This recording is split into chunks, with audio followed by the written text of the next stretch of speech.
Стартуваме со дневникот на К1 телевизија. Најновите информации и настани од Вардарскот и Квешкиот регион, Македонија, светот и спортот ќе ги погледнете веднаш по најавите. Јас сум Катерина Нацева. Останете со нас.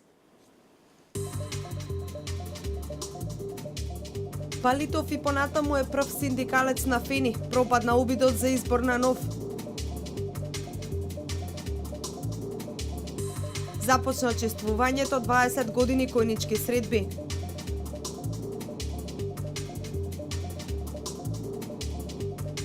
Тепачка во албанскиот парламент, полицијата реагираше, има повредени.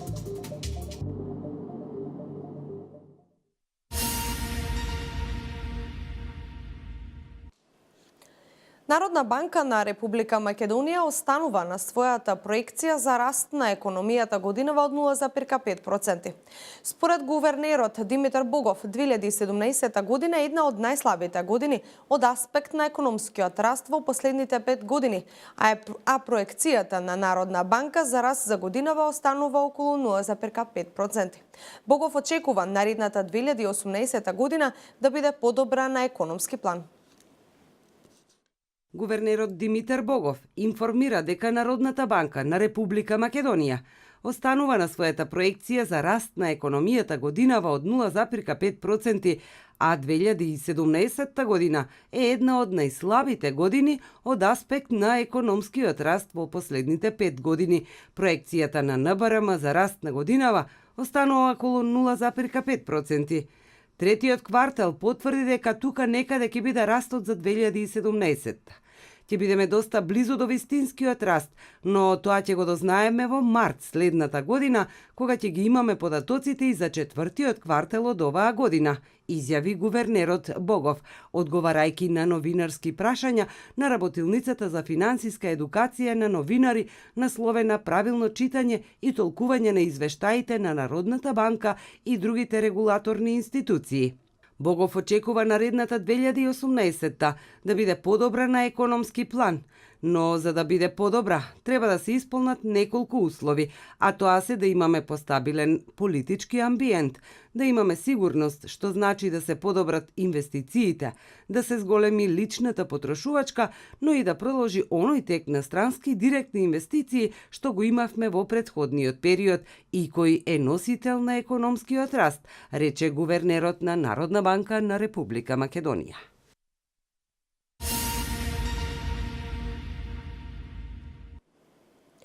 Не се одржа собранието за промената на синдикалното раководство на ФЕНИ Индустри, иако беше закажано за денеска. Средбата не е одржана поради недоволниот број на присутни членови. Следното собрание е закажано за во четврток на 21 декември. Иницијативите за промена на синдикалното раководство на ФЕНИ Индустри пропаднаа во вода, иако собранието беше закажано за денеска, сепак не се одржа поради неприсуство на половина и повеќе членови. Денеска на иницијативниот одбор присуствувале само 20 на членови од вкупно 68, што е недоволен број да се одржи собранието. Од извори за К1 телевизија дознаваме дека самата постапка за избор на ново раководство била незаконски свикана и следната средба е закажана за во четврток на 21 декември.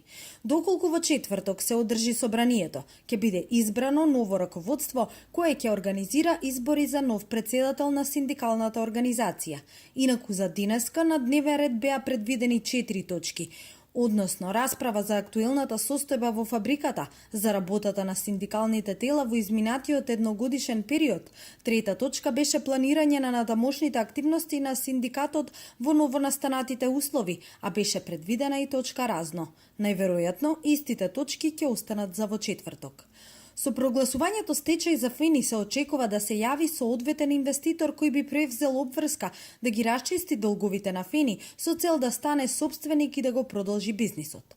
Тоа им дало уверување на банките како најголеми доверители за да вложат дополнителни средства за покривање на платите на вработените и за техничко-технолошкото одржување на печките и други технолошки линии и опрема до завршувањето на стечајната постапка.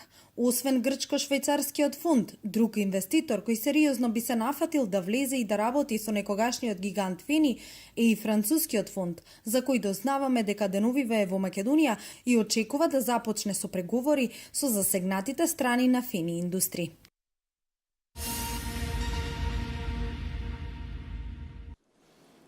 Во текот на изминатите 3 седмици, Царинската управа откри повеќе обиди за криумчарење на разна стока, при што привремено се задржани облека, обувки, накид, мобилни телефони, кафемати, апарат за алкотест, цигари, запалки, столарски пили, регистарски таблички и фалсификати. Во текот на изминатите 3 седмици, Царинската управа открила повеќе обиди за криумчарење на разна стока, при што привремено се задржани облека, обувки, накид, мобилни телефони, цигари, запалки, апарат за алкотест, столарски пили, регистарски таблички и фалсификати. Откриени и задржани се 50 штеки цигари и 6600 запалки, 905 готови текстилни производи, за кои постои сомневање дека повредува права од интелектуална сопственост, 109 ташни, 152 торби, 196 капи, 67 пара очила со ознаки на заштитени трговски марки. Пазарната вредност на производите е процената на околу 4,6 милиони денари, доколку би се продавале како оригинали, информираат од Царинската управа. Запленети се и 108 парчиња накид бижутерија, 4 мобилни телефони, 9 кафемати. Против лицата кои ја превезувале стоката, ќе биде поведена прекршочна постапка.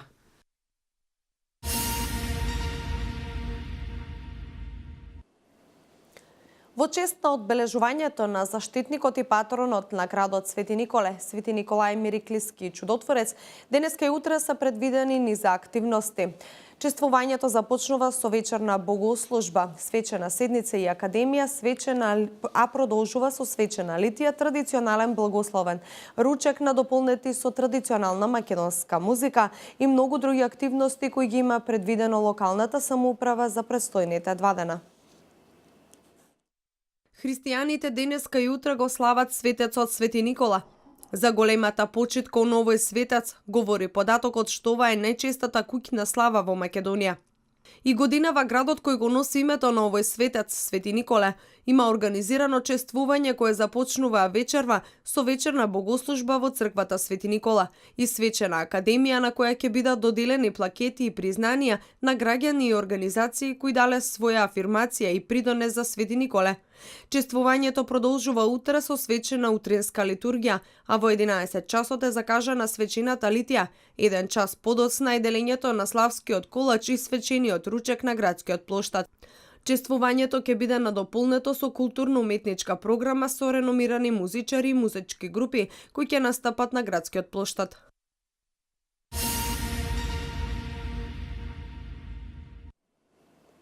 Со трибина за валоризирање и вреднување на авторски дела и иновации започна манифестацијата Којнички средби.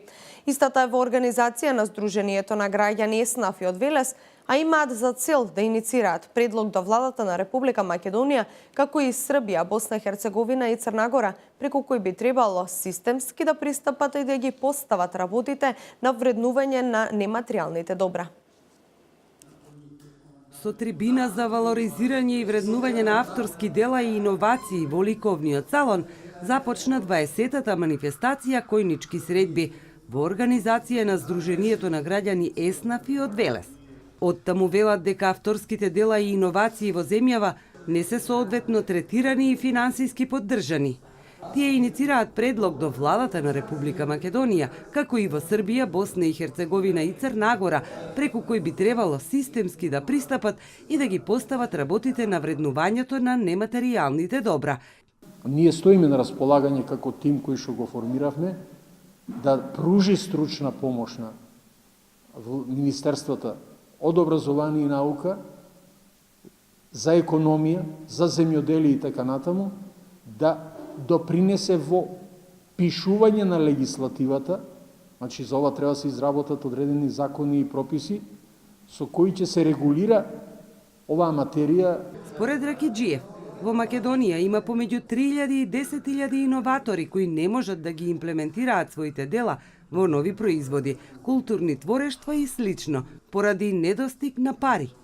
Локалната самоуправа и Советот на општина Велес, вели Ракиџиев, треба да пристапат кон носење на одредени правилници и одлуки за правилно валоризирање и вреднување на иноваторите и авторите од Велес. Постојат неколку научни трудови и неколку збирки поезија кои не се објавени, рече тој. Којнички средби во текот на целата 2018 година ќе организира низа случување. Ќе се покрене иницијатива да се изгради споменик на Драготин Шпулер, печатарот на Бели Мугри, посета на споменикот на Ганчо Хаджипанзов во Мадрид, одбележување на 100 годишнината од раѓањето на Боро Мокров. Тука ќе се случуваат и уште неколку стручни расправи од овој тип, како и уобичаените настани на Којник, на кои доаѓа и ги отвара којничките и професорот Шукаров. Планирано е да се постави и биста на професор доктор Ѓорѓи Шоптрајанов во Универзитетот во Сорбона во Франција, бројни изложби, а една од главните цели ќе биде промовирање на иноваторите врз база на традиционалните занимања, истакна Ракиџиев.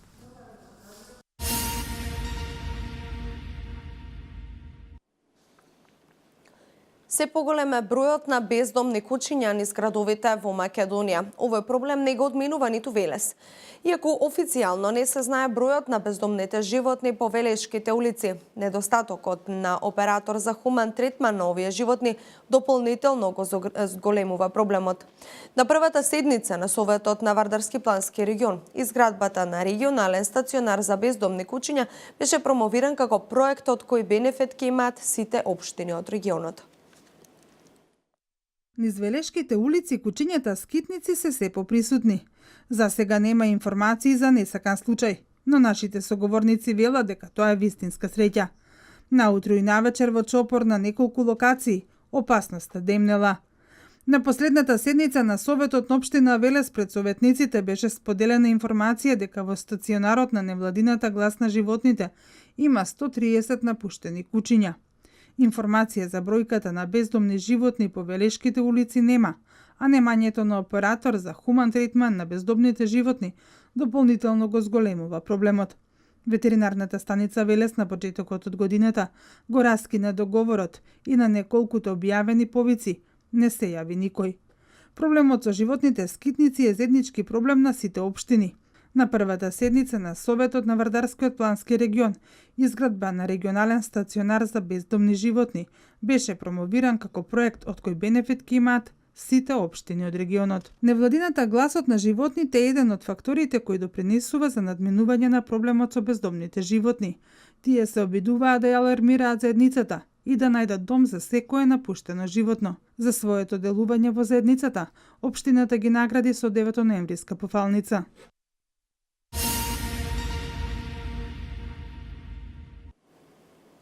Свечена академија се одржа во Кавадарци по повод 65 години од формирањето на ракометот во Кавадарци, на која беа присутни поранешни и актуелни ракометари и спортски работници. Навраќајќи се назад во минатото, според резултатите и успесите на тогашниот ракометен клуб Тиквеш, се потврдува фактот дека Кавадарци бил град на ракометот. Свечена академија по повод јубилејни 65 години од формирањето на ракометот во Кавадарци се одржа вчера во Домот на културата Иван Мазов Климе.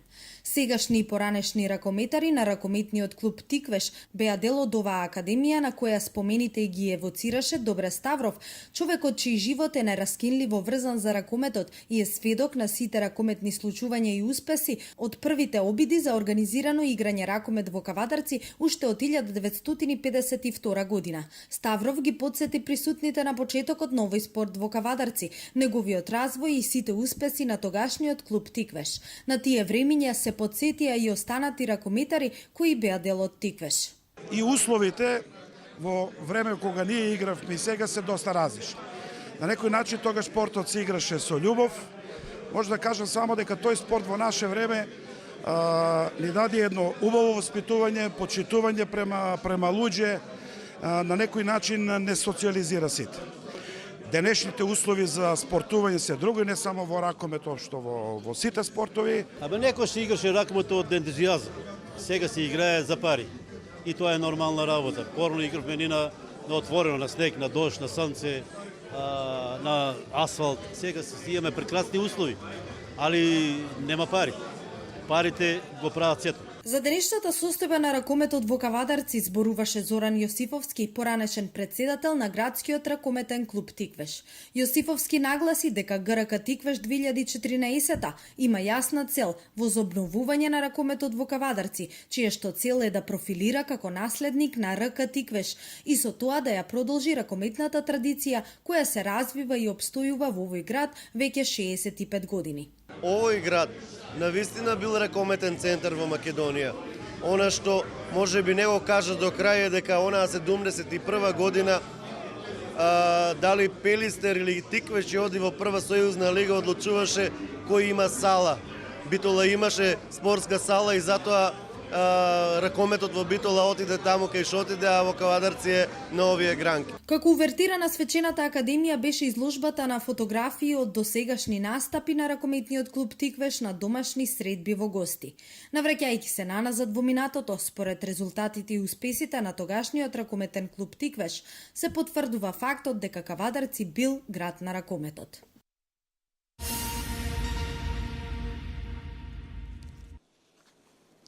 Продолжуваме со вести од Македонија. Заменик председателот на владата задолжен за економски прашања Кочо Ангјушев и министерот за економија Крешим Бектеши се сретнаа со министерот за надворешни работи и трговија на Унгарија Петер Сјарто. На средбата се разговараше за интензивирање на економска соработка помеѓу двете земји, при што е констатирано дека постои голем простор за зголемување на истата. Вице-премиерот Ангјушев го информираше министерот Сјарто дека владата во многу скоро време ќе донесе документ кој што ќе представува нова владина програма за економски развој, каде што ќе бидат инкорпорирани сите мерки за поддршка на домашните и странските компании. Министерот Сјарто изрази интерес за проекти од енергетскиот сектор, како и во проекти за унапредување со водните ресурси. Премиерот Зоран Заев вечерва во Брисел ќе присуствува на неформален состанок со премиерите од земјите од Западен Балкан на покана на високата представничка на Европската Унија Федерика Могерини. На состанокот ќе стане збор за актуелните настани во регионот и за перспективите за 2018 година, кога на европските партнери во регионот ќе им биде понудена единствена можност да напредуваат на патот на интеграцијата во Унијата. Овој неформален состанок представува продолжување на разговорите на високата представничка Могерини со балканските лидери од мај годинава, кога исто така ги собра на неформална работна вечера. Се очекува за време на работната вечера да стане збор за стратегијата која Европската комисија ја подготвува за февруари, а која треба да ги даде насоките за пристапување на Србија и Црна Гора во Европската Унија до 2025. Како и за идните чекори што на патот кон Европската Унија ги очекуваат Албанија, Македонија, Босна и Херцеговина и Косово.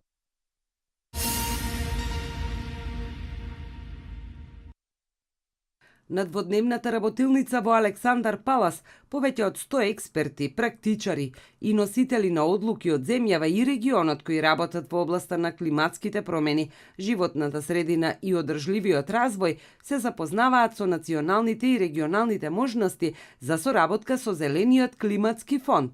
Целта на истата е градење на национални капацитети и подигнување на свеста за искористување на средства од Зелениот климатски фонд, а истата ја организира Кабинетот на вице-премиерот задолжен за економски прашања како национален овластен орган за Зелен климатски фонд, со техничка поддршка од Организацијата за храна и земјоделство на Обединетите нации и UNDP. Зелениот климатски фонд е на пат да стане главна меѓународна финансиска институција за обезбедување на финансиски средства за поддршка на активности за ублажување и адаптација од климатските промени во земјите во развој и дека земјава треба да ги искористи можностите кои се нудат преку фондот, истакна вице-премиерот Кочо Ангјушев. Тој потенцираше дека здравјето и квалитетот на животот на граѓаните се врвни приоритети на владата на Република Македонија и токму затоа во својата програма за работа особено внимание посветува на развојот на животната средина, како и заштита на опкружувањето во кое живееме.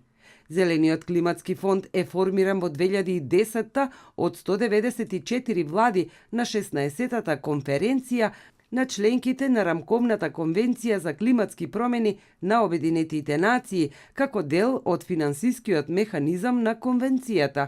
Соопштено е дека ќе се имплементира проектот за заекнување на капацитетите на институциите за соработка со Зелениот фонд, зашто на располагање се доделени $300,000 на државите на годишно ниво.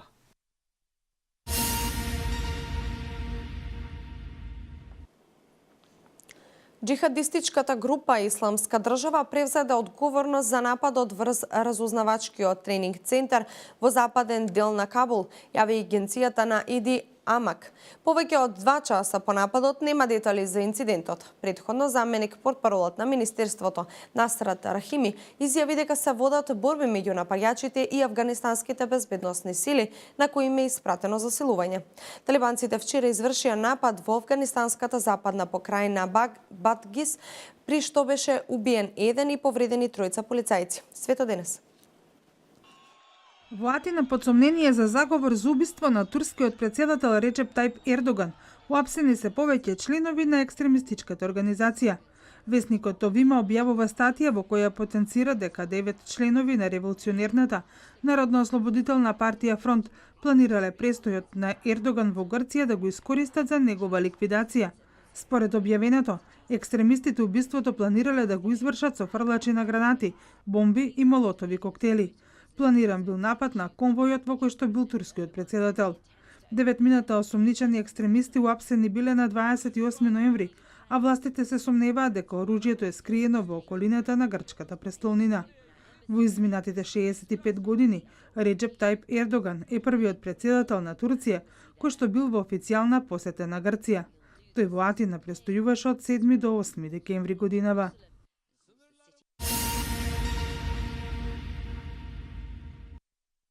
Спречени серија терористички напади во Русија. Американската разузнавачка служба потврди дека ја информирала Русија за можни напади и дека тоа придонело терористите да не успеат во своите намери. Агенцијата преку правовремена информација им овозможила на руските безбедносни сили да уапсат група терористи кои планирале да детонираат експлозиви на неколку локации, вклучително и во катедралата Канзо. По примената дојава, руските специјалци уапсиле 7 припадници на Исламската држава, а заплената била и поголема количина на експлозиви и оружје. Рускиот претседател Путин во последниот телефонски разговор со американскиот претседател Трамп изразил благодарност за помошта од СИА во борбата со тероризмот.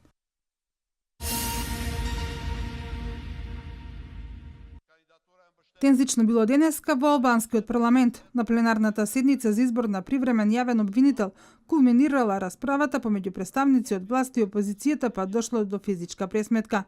Медиумите објавуваат дека пратениците од опозицијската демократска партија во собранието не дозволувале да се изгласа новиот јавен обвинител, тврдејќи дека станува збор за политичко решение на партиите од власт.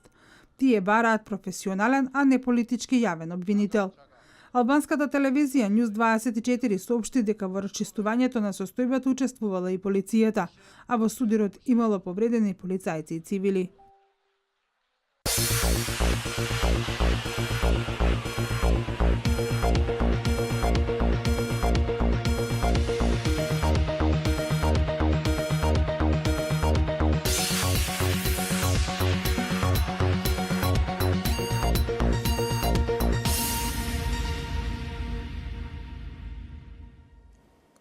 Денеска имавме променливо облачно време со локален слаб снег, особено изразен во западните делови, проследен со умерен северен ветер.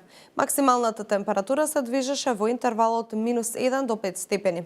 Во текот на утрешниот ден ќе преовладува променливо облачно време со сончеви периоди и повремени провиувања на снег, особено во североисточните делови на земјава. Ќе дува умерен до засилен северен ветер долж по Вардарието, кој повремено ќе се засилува. Потоа следува период на обичајно во и студено време со ниски утрински и дневни температури.